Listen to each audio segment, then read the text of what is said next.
All right, it's all right if it runs for a Okay, minute. sound.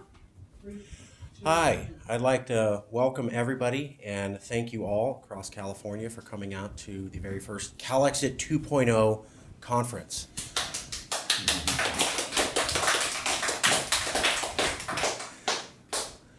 You know, the Calexit movement has not gone away.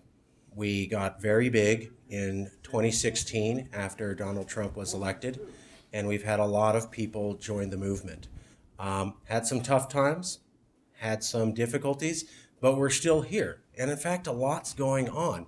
One of the issues that I found was that I myself was poorly informed about all the different organizations and all the different people and everything they're doing for Calexit. And there's frankly so much going on. There's so many intelligent people in the movement. They're doing so many awesome things, and they're making so many bridges to so many other groups. And I got to tell you, a lot of us here feel that either A, Donald Trump will be reelected and California will continue to lose our rights, or he won't be reelected.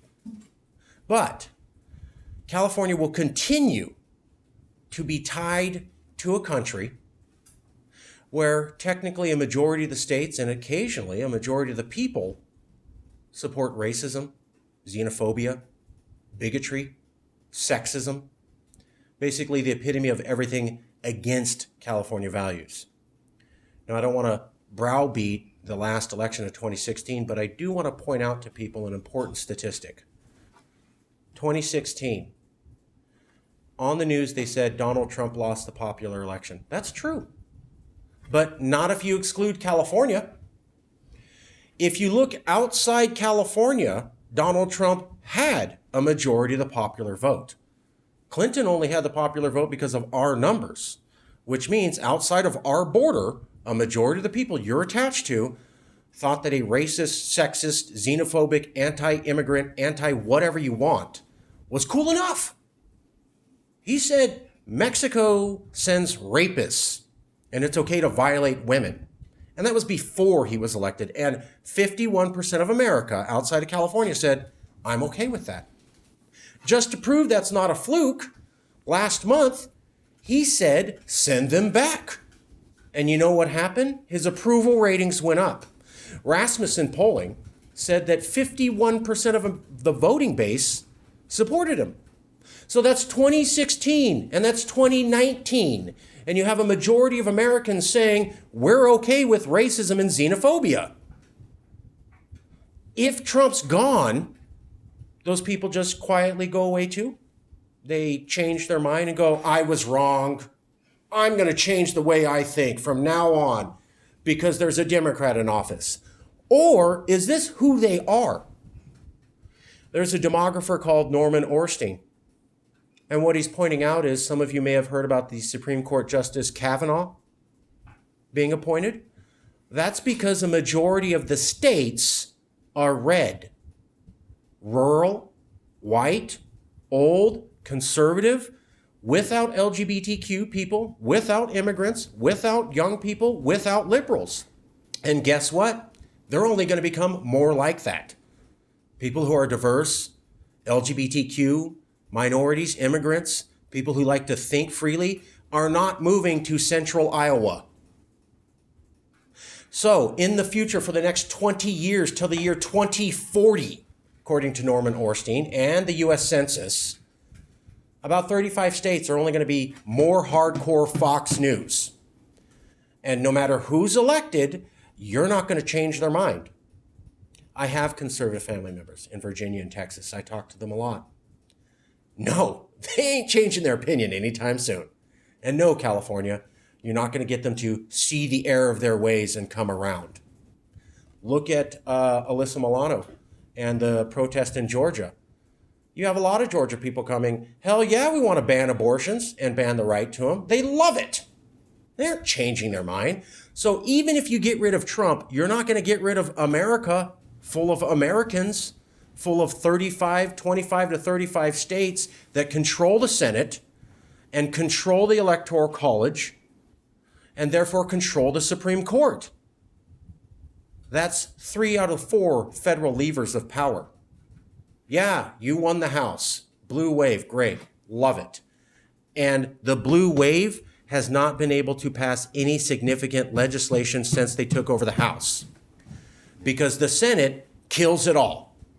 So I don't care if 80% of America lives in the coastal cities in California. Unless you're going to radically rewrite the entire US Constitution, you will never have the power of the Senate or the Electoral College, and therefore the Supreme Court or the presidency.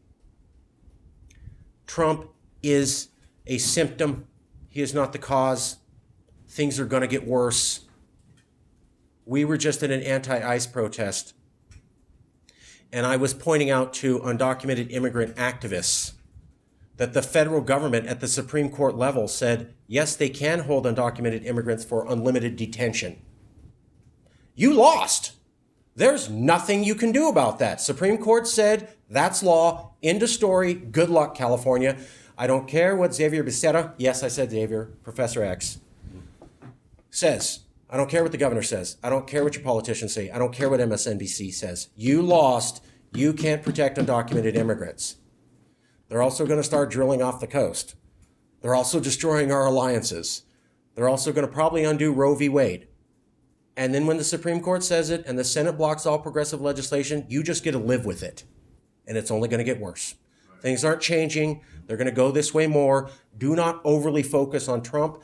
Focus on America, because they're this way and they're not changing. Now, with that, we're going to have a series of panel discussions showing the things that we are doing to build alliances and the plans we have to continue to move California forward towards independence, because that is the only solution that you have. But before I do that, I need to point out that we are on Tongva land. This area where we're having our ceremony was originally owned by the Tongva tribe. They also call themselves the Gabrielino. That was the name given to them. We did invite them. I emailed them 2 weeks ago, and I called each one of their board members twice. Now, they didn't accept the invitation, but we hope to change that in the future. This is tobacco from the very first listening session that we had amongst Indigenous people, and Calexit is dedicated to acting properly with Indigenous. So this is ceremony. I'm giving this to the Tongva, and whenever they do show up, I would love to hand it to them in person. Thank you, and I wanted to acknowledge the land. We're going to have a series of panel discussions. The first one's going to be on LGBTQ, the second one on documented immigrants. We'll have a third panel on independent California, followed by another panel on possibly healthcare, another one on working with red states, and finally another one on, well, it's a surprise, and I'll get to that in a minute. So for right now, without further ado, I want to introduce Hannah Miyamoto. She's going to kick off the LGBTQ panel, and we'll have our panelists then speak. Right now we have Daniel, Dawn, and Neil, and they were all there at the LGBTQ protest. You'll be able to see it here on TV live as they talk about it, and this was one of the banners here. Without further ado, I'd like to introduce Hannah.